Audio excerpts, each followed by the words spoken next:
ஜனங்கள் எப்படியெல்லாம் முடிவெடுத்தாங்க அப்படிங்கிற காரியத்தை சொல்லப்படுகிறது. சங்கீதம் 1ஆம் வசனம் சொல்கிறது, என் ஜனங்களே என் உபதேசத்தை கேளுங்கள், என் வாயின் வசனங்களுக்கு உங்கள் செவிகளை சாயுங்கள். 3, அவைகளை நாங்கள் கேள்விப்பட்டு அறிந்தோம், எங்கள் பிதாக்கள் அவைகளை எங்களுக்கு தெரிவித்தார்கள் அப்படின்னு ஆசாமி சொல்றாங்க. அல்லேலூயா. கர்த்தருடைய காரியத்தையும் கர்த்தருடைய செய்த காரியங்களையும் பிதாக்கள் தன் பிள்ளைகளுக்கு சொல்லி வளர்க்கலாம். அல்லேலூயா. இஸ்ரவேலருக்கு இன்னும் யூதருக்கு போனீங்கன்னா நீங்க இன்னும் பக்தி வைராகியம் உள்ளவர்களாக இருக்கலாம். அல்லேலூயா. இந்த நாள் வரைக்கும் அவங்க அப்படித்தான் இருக்கிறாங்க. எப்படி நம்ம வேதாளத்துல பார்க்கணும் அப்படிங்கிறத பார்க்கணும். இல்ல இன்னும் நிறைய ஆண்டவர் ஏசப்பாவே நிறைய காரியங்கள் சொன்ன போதும் தங்களுடைய தங்களுக்கு அவங்க பிதாக்கள் சொல்லி தந்த அந்த பாரம்பரியத்தை விட்டு அவங்க மாறாதபடி எப்படி இருந்தாங்களோ அதே போலதான் இந்த நாள் வரைக்கும் இருக்கிறாங்க. அல்லேலூயா. ஒரு யுத்தம்னாலும் கடந்த வருஷத்துல பார்த்து யுத்தம்னாலும் என்ன பண்ண மாட்டாங்க, ஆராதனை நாள வெளியே வர மாட்டாங்க. அவங்க அந்த அளவுக்கு ஒரு வேலை எதிர்பார்க்கிற வேதம் சொல்றது போல வேதத்தின் விசேஷமான ஒரு இறக்கமும் அன்பும் அவங்களுக்கு இல்லாம போகலாம். ஆனா மோசையின் பிரமாணத்தின்படி கொடுத்திருக்கிற அந்த கட்டளைகளை அவங்க மிகவும் பக்தி வைராகியம் என்ன பண்ணாங்க, கடைபிடித்து வந்தாங்க. காரணம், அவங்க பிதாக்கள் இந்த சந்ததிகளுக்கு தங்களுடைய பாரம்பரியத்தையும் தங்களுக்கு கருத்து வைத்திருக்கிற காரியத்தையும் அவங்களுக்கு சொல்லி வளர்த்தாங்க. அல்லேலூயா. இன்னைக்கு நம்மளுடைய பிள்ளைகளுக்கு அதை ஊக்கமா சொல்லி வளர்க்கணும். அதனாலதான் இன்னைக்கு வாலிபர்களுக்குள்ளாக வைராகியம் இல்லை, கருத்துருக்குள்ளாக நிற்கணும் அப்படிங்கிற ஒரு வைராகியம் இல்லை. ஏதாவது வேலை காரியத்துல திருமண காரியத்துல இந்த மாதிரியான சில காரியங்கள்ல ஆண்டவர்களுக்கு விலகி போகிற காரியங்களை அவங்க தங்கள் வாழ்க்கையில தேர்ந்தெடுக்கிறார். அல்லேலூயா. காரணம், அந்த கர்த்தருடைய வசனத்தை அவங்க பிள்ளைகளுக்கு கருத்தாய் போதி என்று வசனம். அதை கருத்தாய் போதிங்க. நிற்கும் போதும் நடக்கும் போதும் படுக்கும் போதும் நீங்க உங்க பிள்ளைகளுக்கு கர்த்தருடைய வசனத்தை குறித்து அதை கருத்தாய் போதிங்கள் அப்படின்னு கர்த்தருடைய வசனம் சொல்கிறது. அதை நம்ம சொல்லுகிறது இல்லை, ஏதோ ஒரு பாரம்பரியம். இன்னைக்கு பெற்றோருக்கு இருக்கிற வைராக்கியம் ஜெபஜீவியின் பிள்ளைகளுக்கு இருக்குமா அப்படின்னா அது சந்தேகம் தான். சொல்லுவாங்க, அம்மா நல்லா ஜெபம் பண்ணுவாங்க, அப்பா நல்லா ஜெபம் பண்ணுவாங்க, ஆலயத்துக்கு போவாங்க அப்படின்னு சொல்லுவாங்க. ஆனா பிள்ளைகள் என்ன பண்ணுவாங்கன்னா அந்த வைராக்கியம் இருக்குதா, அந்த ஜெபஜீவியம் இருக்குதா, அப்பா அம்மாவுடைய வைராக்கியம் அவங்களுக்கு இருக்குதா அப்படின்னா அநேக குடும்பங்கள்ல சந்தேகம் தான். காரணம் என்னன்னா சொல்லி வளர்க்கல. 2வது அவங்க கண் பார்க்க அவங்க வளர்க்கல. அதுதான் காரணம். நம்ம பக்தி வைராக்கியத்துல இருக்கிறோம் அப்படிங்கிறது உங்க பிள்ளைகள் பார்க்கணும். நம்ம பரிசுத்தத்துல இருக்கிறோம் அப்படின்னு நம்ம பிள்ளைகள் பார்க்கணும். நீங்க உங்க பிள்ளைகளுக்கு அதை கடுமையா என்ன பண்ணணும், போதிக்கணும். இன்னைக்கு ஒரு படிப்பு காரியத்துல உங்க பிள்ளைகளுக்கு நீங்க எந்த அளவுக்கு நீங்க முக்கியத்துவம் கொடுக்குறீங்க. ஒரு பாடம் வரல அப்படின்னா என்ன பண்றீங்க, உடனே அந்த பாடத்துக்கு ஒரு டியூஷன் அனுப்புறீங்க, இல்ல அந்த பாடத்துக்கு நீங்க செலவு பண்றீங்க, அதற்கான ஒரு பொருட்களை நீங்க வாங்கி கொடுக்குறீங்க. அந்த பாடத்துல எப்படியாவது பையன் பாஸ் ஆயிடணும் அப்படின்னு நீங்க நினைக்கிறீங்க. நீங்க நல்ல ஸ்கூலா பார்த்து செலக்ஷன் பண்றீங்க, ஃபீஸ் அதிகமானாலும் பரவாயில்லன்னு நினைக்கிறீங்க. ஒரு ஆடை ட்ரெஸ் வாங்கினா அந்த கடையில நல்லா இருக்குது, அவங்க பக்கத்து இருக்காங்க எடுத்துக்கணும்னு சொன்னாங்க, நம்ம பிள்ளைக்கு போட்டா அந்த ட்ரெஸ் நல்லா இருக்குங்க அப்படின்னு ஒவ்வொரு விஷயத்தையும் உங்க பிள்ளைகளுக்கு நீங்க பார்த்து ஆசையா அவங்க நல்லா இருக்கணும்ங்கிறதுக்காகவே நம்ம செய்யறோம். ஆனா கர்த்தருடைய வசனத்தை நம்ம அந்த அளவுக்கு, கர்த்தருடைய காரியத்தை நம்ம அந்த அளவுக்கு நம்ம பிள்ளைகளுக்கு வைராகியத்தை சொல்லி கொடுத்துருக்கிறோமா? நம்ம வேதத்துல நம்ம பார்க்கிற போது, வேதத்துல பார்க்கிற பரிசுத்தவான்கள் எல்லாம் வாலிபத்திலே அடிமையா போனவங்க. தானியேல், யோசேப்பு வாலிபத்திலே அடிமையாய் போய் புறஜாதிகளிடத்துல அங்க போய் வைராகியம் இருந்தாங்கன்னா அதுக்கு காரணம் என்னதான்? அவங்க அப்பா தகப்பட்ட தாய் வீட்டுல இருக்கும்போது எப்படி இருந்திருக்கிறாங்க? தன் தகப்பனும் தன்னுடைய தாயும் அவங்களுடைய பக்தி வைராகியத்தை தன் பிள்ளைகளுக்கு சொல்லி கொடுத்ததுனாலதான் தாய் தகப்பனை விட்டு புரதேசத்திற்கு அடிமையாய் போனாது. ஒரு ராஜ்யத்தின் எதிர்த்து நிற்க அவங்க என்ன பண்ணாங்க, தைரியம் கொண்டவர்களாக இருக்காங்க. அல்லேலூயா. நீங்க செத்த கொல்லப்பட்டாலும் சரி, 7 மடங்கு தீர போட்டாலும் சரி, நீங்க என்ன பண்ணாலும் சரி, ராஜா வச்ச சிலைக்கு என்ன பண்ண மாட்டோம், நாங்க ஆராதிக்க மாட்டோம் என்று இருந்தார்கள். அல்லேலூயா. ராஜா போஜனத்தினாலே எங்களை தீட்டுப்படுத்த நாங்க முடியாது என்று சொல்லி வைராகியம் நின்றாங்க. வாழ்வதிலே தேசத்திற்காக போனவர்கள். அல்லேலூயா. 17 வயசுல யோசேப்பு அடிமையா சொல்கிறார், நான் யாரையும் நம்ப மாட்டேன், நான் என் தேவனை தான் பரிசுத்தத்துல உண்மையில கர்த்தருடைய காரியத்துல உண்மையா இருந்தாங்க. அல்லேலூயா. 13 வயசுல நம்ம பிள்ளைகளுக்கு என்ன தெரியும்? 13 வயசுக்கு பிள்ளையே இவ்வளவு பக்தியை இவ்வளவு வைராக்கியத்தையும் சொல்லி கொடுத்திருந்தாங்கன்னா எந்த அளவுக்கு அவங்க வேதத்தை சிறு வயதுல இருந்து வாசிச்சிருப்பாங்க. அல்லேலூயா. ஊழியக்காரர் சொன்னார், யூதர்கள்ல குறிப்பா இஸ்ரவேலர்களும் சரி, அதுவும் குறிப்பா யூதர்கள்ல ஒரு 12 வயசு, ஒரு 11-12 வயசு இருக்கிற பையனை நீங்க நடுராத்திரி 12 மணிக்கு எழுப்பி தட்டி வசனம் கேட்டா சொல்லுவாங்க. 5 ஆகமம், முக்கியமா 5 ஆகமங்கள்ல இருக்கிற வசனத்தை 12 மணிக்கு தட்டி எழுப்பி ஒரு 12 வயசு இருக்கிற பையனை கேட்டாலும் அவன் பார்க்காம சொல்லுவான். அந்த அளவுக்கு அந்த குறுகிய வயசுக்குள்ளாகவே கர்த்தருடைய வசனத்தை அவங்களுக்கு ஆழமா சொல்லிடுவாங்க. அல்லேலூயா. காரணம் வைராக்கியம். அதைத்தான் அவர் சொல்கிறாரு, அவைகளை நாங்கள் கேள்விப்பட்டு அறிந்தோம், எங்கள் பிதாக்கள் அவைகளை எங்களுக்கு தெரிவித்தார்கள், பின்வரும் சந்ததியான பிள்ளைகள் நாங்கள் அவைகளை மறக்காமல் கர்த்தரின் துதிகளையும் அவருடைய பலத்தையும் அவர் செய்த அவருடைய அதிசயங்களையும் விவரிப்போம் அப்படிங்கிறாங்க. அல்லேலூயா. அப்போ கர்த்தரை எப்படி துதிக்கிறது, எப்படி ஜெபிக்கிறது, எப்படி ஆலயத்துக்கு போகிறது, எப்படி காணிக்கை கொடுக்கிறது, எது தசம பாகம், எது உபவாசம், எது கர்த்தருக்கு பிரியம் அப்படிங்கிற காரியத்தை தன் பிள்ளைகளுக்கு அவங்க போதிச்சாங்க. அல்லேலூயா. வைராக்கியமா இருக்கிறாங்க. நினைச்சு பாருங்க, இன்னைக்கு இவ்வளவு டெக்னாலஜி இருக்கிற இந்த காலத்திலும் யூதர்கள் அவ்வளவு கண்டிப்பா இருக்கிறாங்க, அவ்வளவு வைராக்கியமா இருக்கிறாங்க. எந்த ஒரு விதமான காரியம் வெளியிருந்து போகிற ஒரு காரியம் என்ன பண்ணாது, யூதர்களுடைய சடங்கு அவங்களுடைய காரியங்கள் என்ன பண்ணாது, ஒண்ணுமே நடக்காது. நான் நினைச்சு பார்ப்பேன், இந்த ஏசப்பா எவ்வளவு அற்புதம் செஞ்சார். செத்து போனவே உயிரோடு எழுப்புனாலும் ஒருவேளை அவங்க தப்பா செய்யறாங்க வேறதான். ஆனா நான் யூதர்களை நினைச்சு பார்க்கிறேன், இஸ்ரவேலரை நினைச்சு பார்க்கிறேன், செத்து போனவங்களும் உயிரோடு எழுப்புட அவ்வளோ அற்புதம் கண் முன்னாடி நடந்தும் ஆண்டவரை விசுவாசிக்கிறேன்னா அவங்க மோசையின் பிரமாணத்துல எந்த அளவுக்கு அவங்க வைராக்கியம் சொல்றாங்க. அல்லேலூயா.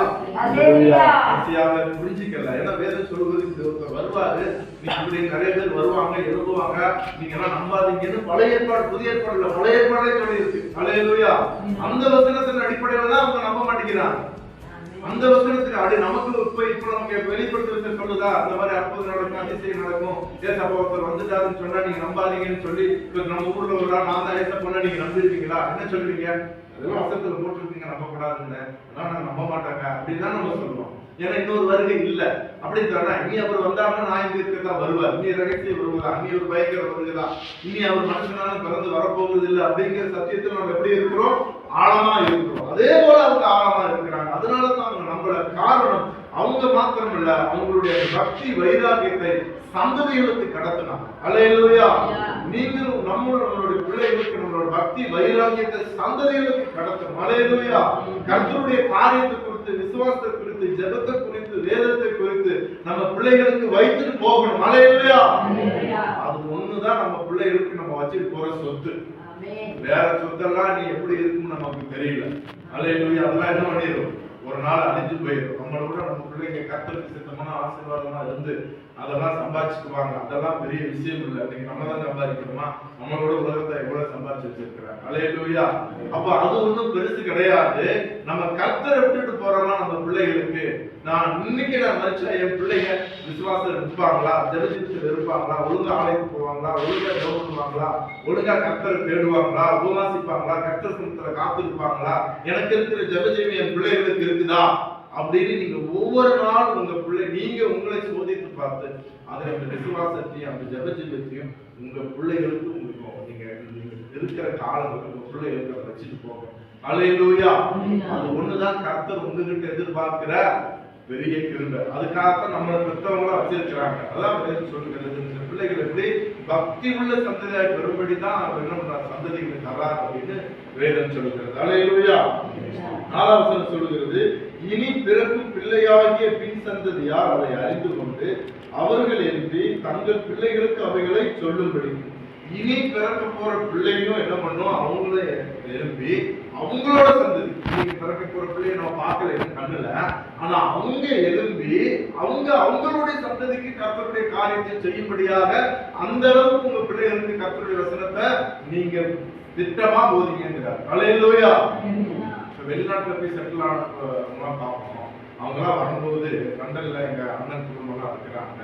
அவங்க அண்ணன் அவங்க எல்லாம் வரும்போது அந்த பிள்ளைங்களுக்கு தமிழ் ரொம்ப கம்மியா இருக்கு. பேசுவாங்க, ஓரளவுக்கு பேசுவாங்க. இங்கிலீஷ் அவங்க ஆங்கிலம் அவங்க வாயில புரிஞ்சா வர அளவுக்கு தமிழ் வரதில்லை. ஏன்னா அவங்க பிறந்ததெல்லாம் எங்கதான்? லண்டன்ல தான் பிறந்தது வளர்ந்தது படிச்சது எல்லாமே லண்டன்ல தான். இப்போ மாதிரி லீவுக்கு வந்துட்டு போவாங்க. அதனால தமிழ்நாட்டுல பிறக்கிறதுனால அவங்க வீட்டுல கொஞ்சம் பேசுவாங்க. அதனால இங்க வந்தாங்கன்னா கொஞ்சம் பேசுவாங்க தவிர ஆங்கிலம் வர்ற அளவுக்கு அவங்களுக்கு என்ன வராது? தமிழ் வராது. ஏன்னா அதுலயே பிறந்து வளர்ந்துட்டாங்க. அவங்களுக்கு தாய்மொழியில இன்னும் ஆழமா அவங்களுக்கு என்ன சொல்லி தரல, அவங்க சொல்லித்தர அவங்களுக்கு நேரம் இல்லை. ஏன்னா எல்லாரும் ஆபீஸ் ஒர்க்கு எல்லாரும் போயிட்டாங்க. அதனால அது ஒரு மொழி. ஆனா தேவன் அப்படி இல்லை. அல்லேலூயா. நம்ம எங்கேயோ பிறந்தோம், எங்கேயோ வளர்ந்தோம், நமக்கு நேரம் இல்லைங்கிறதுக்காக சொல்லித்தர முடியாதுங்கிறதுனால இல்ல. நம்ம எங்க இருந்தாலும் எப்படிப்பட்ட சூழ்நிலை இருந்தாலும் நம்ம பிள்ளைகளுக்கு கர்த்தரை சொல்லித்தரதான் ஆகணும். அல்லேலூயா. நம்ம பிள்ளைகளை தான் சொல்லுவோம், உன்னுடைய நீ இருக்கிற உன் பிள்ளை உன் கண் முன்னாடி பார்க்கக்குள்ள இருக்கு. நீ பார்க்காத பின் சந்ததியார் வந்து அவங்களுடைய சந்ததி வந்து அவங்க பிள்ளைகளுக்கும் கர்த்தருடைய வசனத்தை சொல்லும்படியாக நீங்க உங்க பிள்ளைகளுக்கு போதீங்க அப்படின்னு.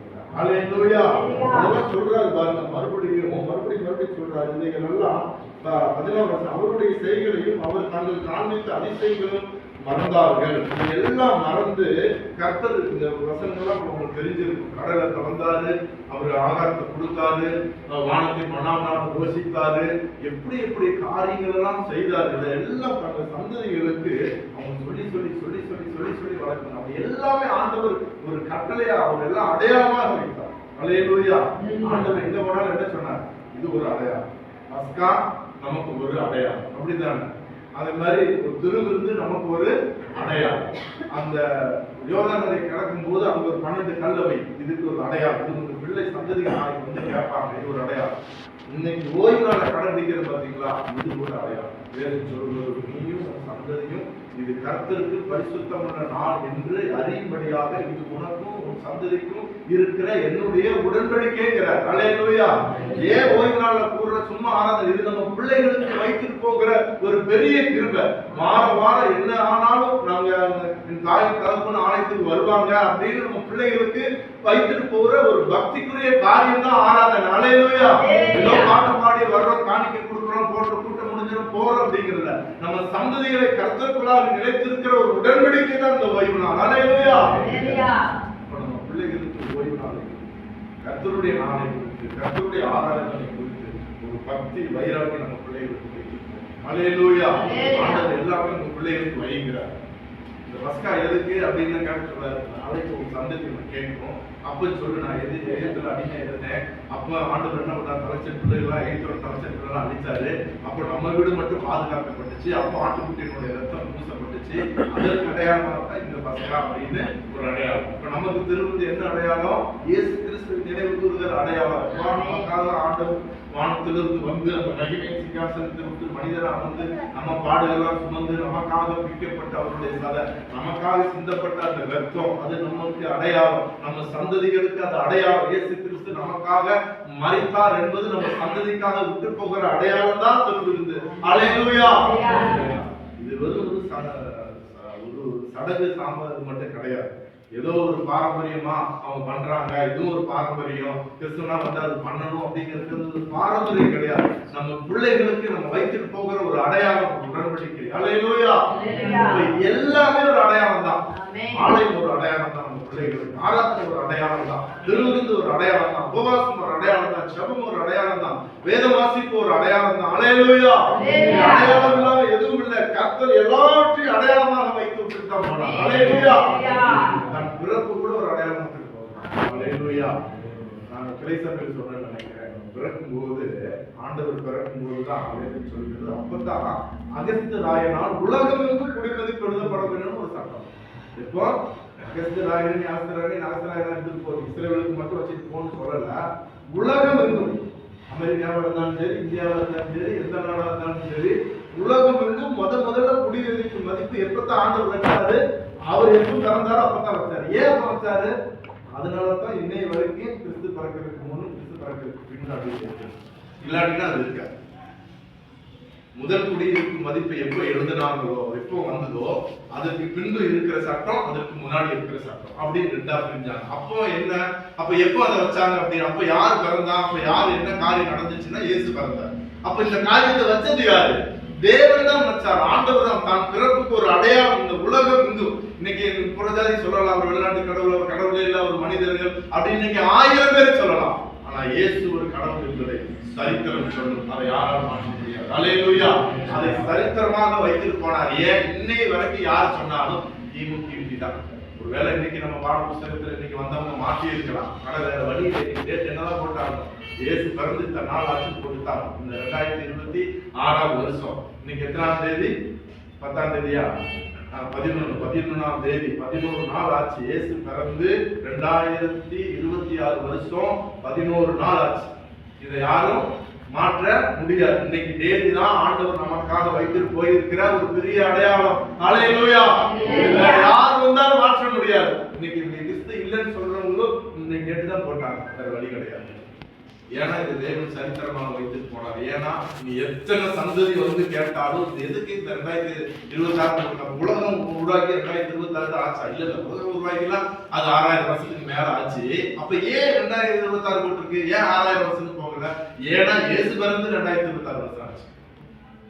அப்படித்தான் சொல்லி யாரும் வேற வழி கிடையாது. அப்போ இயேசு இனி எத்தனை உலகத்தில் இருக்கிற அத்தனை பேருக்கும் தான் பிறப்பை ஒரு அடையாளமாக வைத்திருக்கிறார்.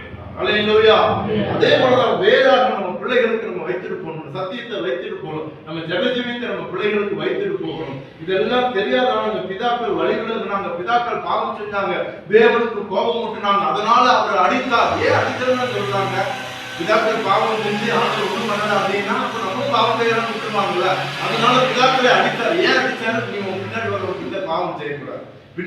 நீ பாவம் செஞ்சு நீ நல்லா இருந்துட்டுனா அவனும் பாவத்துக்கு போயிடுவான். அவனை அடிப்பேன், அவனை நான் என்ன மாந்தரத்துல அவனை அலைவிடுவேன். 40 நாள் போக வேண்டியதை 40 வருஷம் அலை வைப்பேன். ஏன் இதெல்லாம் கர்த்தரை மீறி இந்த பாவம்லாம் செஞ்சதுனாலதான் இவங்க வாழ்க்கையில இப்படி நடந்துச்சு. இவங்க கர்த்தருடைய வசனத்தை எப்பெல்லாம் தேடுறாங்களோ அப்பெல்லாம் நல்லா இருந்தாங்க. கர்த்தரை விட்டு வழியில போகும்போதெல்லாம் அவங்க வாழ்க்கையில அடி வந்துச்சுங்கிற காரியத்தை இவங்க பிள்ளைகளுக்கு வைத்துட்டு போனாங்க. அல்லேலூயா.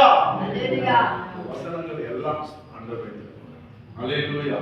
அதே போல நம்மளும் நம்மளுடைய காரியத்தை, நம்மளுடைய கர்த்தருடைய காரியத்தை வைராக்கியமா நம்ம பிள்ளைகளுக்கு சொல்லணும். அல்லேலூயா. ஏன்னா இனி வர காலம் மோசமான காலம். இப்பமாவது ஆன்லைன்ல பிரேயர் இருக்கு. இனி அடுத்த 10 வருஷத்துல இனி குறிப்பிட்ட நாட்கள்ல சபை இருக்கா, ஆன்லைன் பிரேயர் இருக்கா, என்ன எதுன்னு தெரியாது. அப்ப நம்ம பிள்ளைங்க எப்படி ஜெபம் பண்ணுவாங்க, எப்படி வேதம் வாசிப்பாங்க? இன்னைக்கு இவ்வளவு வசதி இருந்தும் தேவனை தேடாத முரட்டாட்டம் ஜனங்கள் இருக்கிறாங்க. இன்னைக்கு பின்வர காலத்துல சபை முடக்கப்படும் போது, இன்னைக்கு வேதாகம் கையில கிடைக்காதுங்கிற போது, ஆராதனை ஒண்ணு இல்ல அப்படின்னு நடக்கிற போது நம்ம பிள்ளைங்க எப்படி வைராக்கியத்தில் இருப்பாங்க? இப்போ நம்ம பிள்ளைகளுக்கு சொல்லி தரதா, நாளைக்கு சபை முடக்கினாலும் ஆன்லைன் ஜெபங்கள் முடக்கினாலும் இந்த வேதாகம் கையில இல்லாம போனாலும் நம்ம பிள்ளைங்க கர்த்தருடைய வசனத்துல உறுதியா இருக்கணும்னா நம்ம பிள்ளைகளுக்கு கர்த்தருடைய வசனத்தை சொல்லி தந்தே ஆகும். அல்லேலூயா. அதை கருத்தா போதிக்கணும். அதனாலதான் சந்ததிகளுக்கு சொல்லி தர நாளைக்கு பிள்ளைகளை கூட்டுவாங்க. சண்டே கிளாஸ்ல வசனம் சொல்லுங்க, சண்டே கிளாஸ்க்கு பிள்ளைங்க விடுங்க, அவங்க பாட்டு பாட வைங்க, அவங்க துதிக்க விடுங்க, ஆண்டவர் ஆராதிக்க விடுங்க. ஏன் சொல்லுகிறோம்? நமக்கு இன்னைக்கு திறந்த சபை இருக்கு, வாசல் இருக்கு. நாளைக்கு நம்ம பிள்ளைகளுக்கு அது இருக்காங்க. அல்லேலூயா.